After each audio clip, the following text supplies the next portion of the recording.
Estamos em mais um bloco da Voz do Médico, com a presença do Alan César de Souza Luz. Uma salva de palmas para ele. O atual presidente da Sociedade Sergipana de Oftalmologia. Seja bem-vindo à Voz do Médico, Alan. Boa noite, Elton. Boa noite a todos que estão nos acompanhando. Uma presença especial, né, Alfredo, aqui, né, rapaz? E hoje veio falar de um assunto importante, né, Elton? Importante. Mas vamos saber... Primeiro, quem é ele? Suas perguntas tradicionais. Tradicionais, né?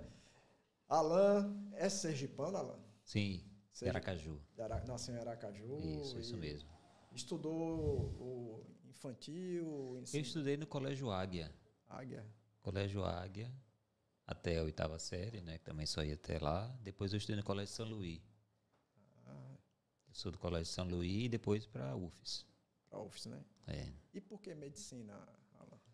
Então, eu decidi mais pela medicina por influência familiar. Não é? Como até foi comentado nos bastidores aqui, né? tenho um parentesco com o Dr. Mário Solino. E assim, logo quando eu fiz meus primeiros óculos, lá na década de 90, ali tem um pouquinho de miopia, né? Então, aquilo me encantou. Né? E o Dr. Mário Solino era um médico assim, que aparecia muito na mídia, assim, no jornal, aparecia na TV, né? Isso encantava muito. E como acabava sendo bom aluno, as escolas assim, incentivavam você a fazer o vestibular mais difícil, né? Que era o vestibular de medicina. Então, acabou me influenciando para esse lado aí. Mas eu acabei sendo um oftalmologista precoce, não é? Porque eu já entrei na faculdade pensando em fazer oftalmo. Ah, rapaz, professor Mário, né, Alfredo, um exemplo, né, para todos, um grande médico, um profissional excelente, acho que excelente influência, viu, Alan? Então, não preciso nem perguntar por que oftalmologia, né, porque... já foi pela influência aí, né, dessa proximidade que existia, né, esse parentesco aí que minha mãe é prima do Dr. Mário, né? Então, o meu avô era irmão do pai do Dr. Mário. Então, a gente tinha essa proximidade e acabou me influenciando para fazer a faculdade de medicina, fazer a UFES, né? Na minha época só tinha a UFES, de fato, né? Então, eu só fiz um vestibular também, entrei logo no primeiro vestibular e comecei a fazer a medicina. Como diz assim, tinha um cuidado de não ser tão oftalmologista precoce. Mas eu já entrei pensando em fazer oftalmo. E você fez a residência onde? Aí depois concluí os 6 anos aí na UFES, né, eu fiz residência na Hospital de Olhos de Pernambuco, Fundação Altino Ventura. É uma residência bem grande aqui, a residência mais conceituada aqui do Norte-Nordeste. Eu vi que tem da Luz, Alan César Souza Luz. Eu até perguntei para você, Luz, e quer dizer que tem uma origem portuguesa, né, rapaz? Tem, que o pai do meu avô, meu bisavô, no caso, era português. Ah, rapaz, eu nunca... A primeira vez que eu vejo o sobrenome Luz, né? Mas ele estava falando aqui que ele inverteu, deu uma invertida no nome, botou... Porque ele ficou conhecido como Luz. Comecei a usar muito o Alan Luz, né? E o meu nome, na verdade, o Luz é da minha mãe. Sim. Né? Então, o Souza era por último, que é o do meu pai. Mas aí, com o tempo, o atendimento aqui, né? Já tem muito tempo que eu estou atendendo aqui. E aí surgiu, assim, essa ideia de colocar o Luiz como o último sobrenome, né? Porque aparece em todo lugar, né? Então... ele falou, né, que essa origem portuguesa dele fez ele torcer pro Vasco, né? Não, ele falou que é Fluminense. Fluminense. O resto da família é Vasco, né? E alguém do Fluminense. E você assumiu a presidência da Sociedade Sergipana de Oftalmologia quando? Foi agora no dia 5 de abril de 2024, no simpósio, né, durante o simpósio anual que a gente tem. Então, iniciamos a presença da Sociedade Sergipana. Né? Quais são as grandes demandas hoje dos oftalmologistas, rapaz? Então, eu fico muito à frente da parte de transplante, né, Elton? Inclusive, depois da minha residência, oftalmo são 3 anos de residência. Então, foram 3 anos de residência em Recife e depois eu passei mais os 3 anos em São Paulo, onde eu fui só a parte de transplante, onde eu fiquei no Hospital de Olhos de Sorocaba, Banco de Olhos de Sorocaba. Então, uma experiência muito grande com transplante. Então, voltando para cá, foi justamente a convite do Dr. Mário, porque não tinha transplante lá no Hospital de Olhos. Então, eu também fui iniciando essa parte de transplante de córnea lá no Hospital de Olhos. E, ao longo do tempo, já mais 15 anos aí fazendo essa parte de transplante, a gente vai participando e está ali à frente, né? Então, uma das demandas aí da sociedade é tentar melhorar, conscientizar a população da doação. Porque hoje a gente tem um problema em relação às doações. A gente vê estados com uma fila de transplante bem menor do que a nossa. E a gente percebe também que existem características desses estados que têm uma funcionalidade maior, né? Então, por exemplo, as campanhas são mais constantes, né? A Central de Transplante faz um bom papel aqui no estado, né? Então, o Banco de Olhos também. Mas, assim, nós percebemos que quando tem campanhas para doação, o número de doações sobe. Tem gráficos que mostram isso. Aí, no outro mês, não tem a campanha. Aí, as doações voltam a cair. E nós precisamos de uma constância nisso. Né? Quem falou isso também foi a Aline, que é a presidente da Sociedade de Mastologia, que chega outubro, aumenta os exames, o pessoal participa das campanhas, as prefeituras, etc. Mas ao longo, inclusive ela falou que chega em março, há uma queda extrema. As pessoas acabam esquecendo de fazer os exames, acabam não tendo tanta participação efetiva das prefeituras, do Estado como um todo nas campanhas. Justamente porque só focam no outubro, né? E essa campanha deveria ser permanente. Agora, como é um programa também para leigos, o que seria esse negócio de córnea? Então, a córnea é o tecido transparente, não é? É a parede anterior do olho, que tem o maior poder refrativo. Então, é através dela que nós conseguimos focalizar as coisas, né? A luz passa primeiro pela córnea, pelo filme lacrimal e pela córnea. Então, é esse tecido transparente que fica na frente do olho, na frente da parte colorida, para falar assim de forma bem simples, né?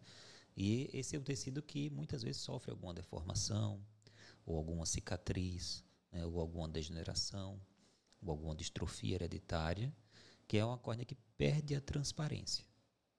Né? De forma bem leiga, né? Se fala assim, se fizermos uma analogia do olho, por exemplo, com um relógio, a córnea seria o vidrinho da frente. Né? Então, se o vidrinho perde a transparência, você não consegue ver os ponteiros mais. Então, tem que fazer um transplante da córnea, que é tirar esse vidrinho e colocar um vidrinho novo, transparente. Tá? É uma comparação bem simples, né? Até porque a córnea é um tecido vivo, né? Muito ativo. Então, é uma comparação simples, mas que normalmente o paciente vai entender da situação. Mas, doutor, como é que eu faço? Se eu sei ou não que eu estou com problema de córnea? A visão vai ficar ruim. Vai ficar ruim. Tá ruim, a visão vai ficar ruim. E agora, o que é que eu faço se minha visão está ruim? Então, vai procurar primeiro um oftalmologista. Justamente. O médico oftalmologista que vai dar o diagnóstico. Vai dizer, olha, qual o principal problema, qual a principal doença hoje que a gente enfrenta no consultório? Seria os problemas de refração. A miopia, a hipermetropia, astigmatismo é o mais comum. Mas se você está usando os óculos e mesmo com os óculos está enxergando mal, a visão é ruim, então alguma coisa a mais tem aí. Né? E aí vai se investigar um pouco mais. Na fase assim, eu já tenho mais de 60 anos, 50, 60, 70 anos, o mais prevalente é a catarata. Tá? Hoje também a gente está vivendo cada vez mais, então, problemas relacionados à idade, por exemplo, degeneração macular relacionada à idade. Tem uma sigla, né? DMRI. Vem se tornando também mais comum no consultório. Por quê? Porque as pessoas estão vivendo mais. Os problemas na córnea, os problemas degenerativos vão acontecendo ali também. 50, 60 anos, algumas distrofias. Mas o que nos chama mais atenção hoje para o transplante é uma doença chamada ceratocone, que é uma doença de jovens. Então, é o que eu costumo dizer muitas vezes assim, o ceratocone para mim é uma doença que se torna mais grave do que mesmo uma catarata ou um glaucoma. Porque você está falando de uma cegueira de 70 anos, a pessoa cega. Imagina que você está com ceratocone e não consegue chegar aos 12 anos de idade. Como criança chegando no meu consultório, com 15 anos de idade, não consegue enxergar.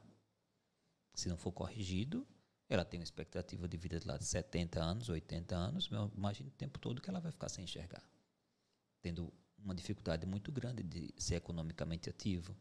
É uma época da vida, com 15 anos, você está decidindo muitas coisas, né? Só vai ser profissão, tem pessoas que com 18 anos, 20 anos já têm casamento. Então, define tudo sua vida nessa fase. E se você perde a visão nessa fase, compromete sua vida toda. Diagnóstico, como é que é feito, e o paciente vai querer saber, né? Esse diagnóstico de ceratocone, como é que é feito? Então, primariamente, é um paciente que usa óculos e que o grau está aumentando constantemente. Então, você fez os óculos em janeiro, quando foi no meio do ano, está de férias, aquele óculos não serve mais. Ele volta para as aulas em agosto e ele vai dizer para o pai e para a mãe, não estou conseguindo enxergar no quadro, de novo. Aí vai ao médico, o grau aumentou. Aí quando chega no final do ano, em dezembro, começa as aulas de janeiro, não estou enxergando de novo com os óculos. Vai no médico, o grau aumentou. Então o médico vai pedir exames específicos, que são exames da topografia da córnea, para poder dar o diagnóstico de ceratocone. E aí a gente tentar tratar a doença. Porque hoje tem meios para você tratar, fazer a doença regredir. Como também tratamento para não deixar a doença avançar. Um dos problemas que a gente tem no consultório hoje é porque às vezes o paciente só chega ao consultório já em graus muito avançados da doença. Às vezes até com cicatrizes. E aí eu já vou entrar em outro ponto aí que é importante na sociedade, que hoje na oftalmologia a gente enfrenta o problema dessas consultas que são feitas muitas vezes em ambientes comerciais, por profissionais que não são médicos. Tá? Então, assim, você faz você chega ao cúmulo da pessoa estar passando pela rua e alguém puxa ele para dentro de uma ótica. Venha fazer o exame que é de graça. Não é? E assim, você vai sair invariavelmente com a receita de óculos dali. Porque ali o negócio não é saúde. O negócio é óculos. Não é? É um estabelecimento comercial. E ali você só vai passar óculos. E às vezes a pessoa do interior, principalmente, acontece muito no centro da cidade também, é trocando de óculos a cada 6 meses, a cada ano. Para o estabelecimento comercial é ótimo, porque está sempre vendendo óculos. Mas para o paciente, a doença está aumentando, não se faz exames. O grau aumentando, e você comprando óculos, comprando óculos, comprando óculos. Até chega o ponto que o profissional lá vai dizer assim, olha, não dá mais, procure um médico. E quando ele vai para o médico, é transplante de córnea. Pessoal, isso é importante, que a Alan falou agora. Veja, quem faz a consulta, avalia, quem pode cuidar dos seus olhos é o oftalmologista. Não adianta você procurar profissionais não habilitados. Ele citou apenas um caso de uma doença oftalmológica que, se não for diagnosticada imediatamente, pode ser, às vezes, irreversível. Então, é importante que você procure um médico, não caia nessas consultas que são apenas comerciais, na verdade não visa a saúde do paciente, que é justamente voltado ao mercado de óculos. Então, procure um oftalmologista. Falamos de uma doença que dá numa criança, é apenas um caso, que progride ao longo do tempo, rapidamente, e que se não houver intervenção do oftalmologista, teremos uma criança futuramente com sérios problemas de visão. Então, é um caso esse. E a córnea? É importante a gente focar nessa questão também da doação da córnea. Acho que para a sociedade, como é que funciona isso, doutor? Esse transplante de córnea, como é que faz? Então, normalmente quando a pessoa precisa do transplante, né, então o médico vai comunicar à família que é a necessidade de um transplante de córnea, ele precisa entrar numa fila de espera. Então ele se cadastra numa fila de espera, existe uma fila nacional, só que as doações são estaduais, né? Então, hoje a pessoa aqui em Sergipe há uma espera de mais ou menos 24 a 26 meses para poder receber uma córnea, uma doação, ou seja, 2 anos de espera. Né? Quando a gente vê estados, por exemplo, do Nordeste, como o Ceará, menos de 1 mês você consegue uma doação. Então, você vê que existe disparidade entre os estados. Né? Então, a partir do momento que ele entrou na fila, a fila vai começar a andar e vai ser chamado a partir do momento que tiver uma doação. O que é importante saber, assim, que quando você deseja ser doador, você tem que comunicar à sua família. Porque independente de documento que você deixa assinado, que você deixar por escrito, o que vale é a família estar sabendo. Porque são os parentes de primeiro grau que estiverem no momento do óbito é que vão autorizar a doação. Então, se aqueles pacientes não sabem do seu desejo, da sua vontade, acabam naquele momento de luto, acabam não concretizando a doação. Hoje, no nosso estado, nós temos praticamente 90% de recusa. Ou seja, a cada 10 pessoas que vão a óbito, só uma a família doa. As outras 9 pessoas negam a doação. Por isso que estamos nessa situação de tanta espera. Não é? Porque se tivéssemos pelo menos 30%, 40% de aceite, a gente estava com a fila próxima a zero. Né? Então, a família tem que saber que você deseja doar. Né? E assim, a doação da córnea é relativamente um procedimento que não vai alterar nada no seu corpo, né? Não tem uma mutilação, não tem nada que vai alterar no corpo. Né? A córnea é uma película transparente que é removida. Né? Então, assim, é questão de conscientização mesmo. Que tem pessoas cegas, né, paradas na vida, porque quando você está sem enxergar, você não consegue exercer suas atividades profissionais, sociais, está praticamente parado na vida. Se for jovem, então, não consegue fazer muita coisa. Né? À espera de uma doação.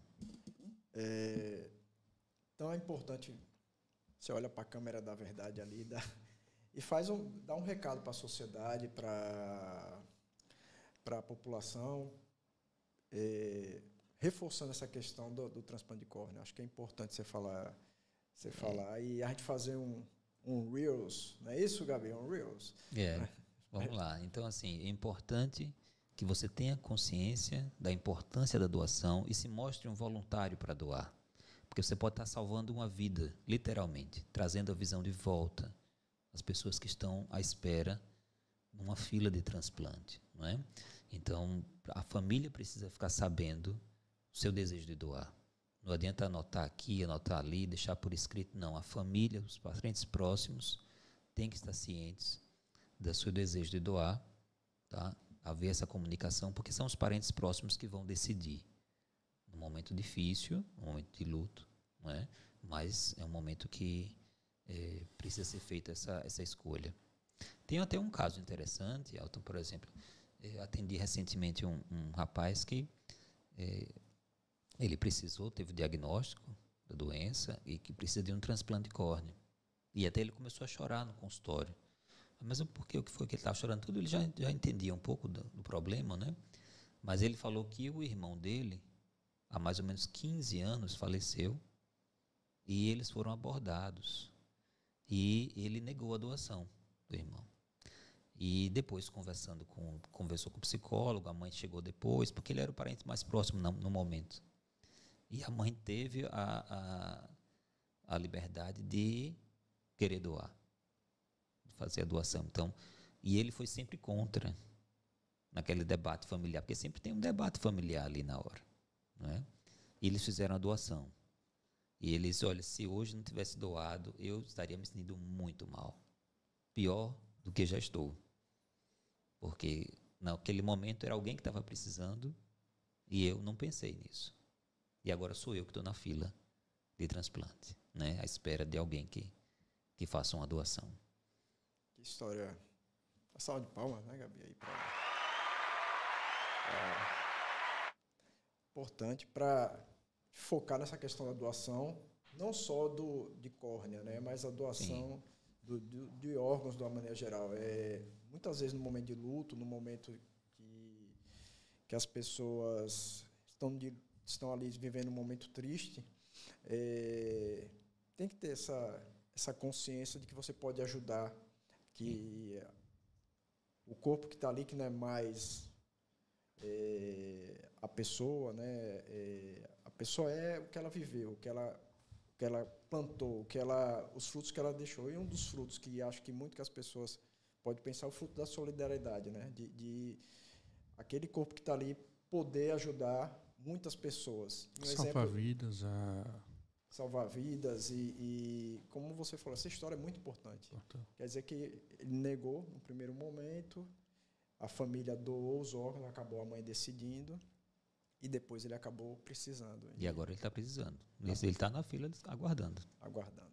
Ele caiu chorando assim muito quando estava no consultório, lembrando da situação que aconteceu, né? E agora é ele que está esperando por alguma família que aceite, né? É isso. Então, o recado está dado. Alfredo, mais alguma pergunta? Não, só agradecer a presença dele aqui. Esperamos que volte mais, né, Elton? Pois é, rapaz. Sua presença aqui, agora a gente vai começar... Vamos ter muita coisa para conversar aí na oftalmologia, né? Muitas coisas para debater aí na medicina. Seja bem-vindo. E você sabe que as portas estão abertas. Sabemos das demandas da oftalmologia. E boa sorte aí na sua jornada, porque precisar dos sindicatos médicos, estamos à disposição também. Obrigado, Elton. Obrigado, Alfredo. Obrigado.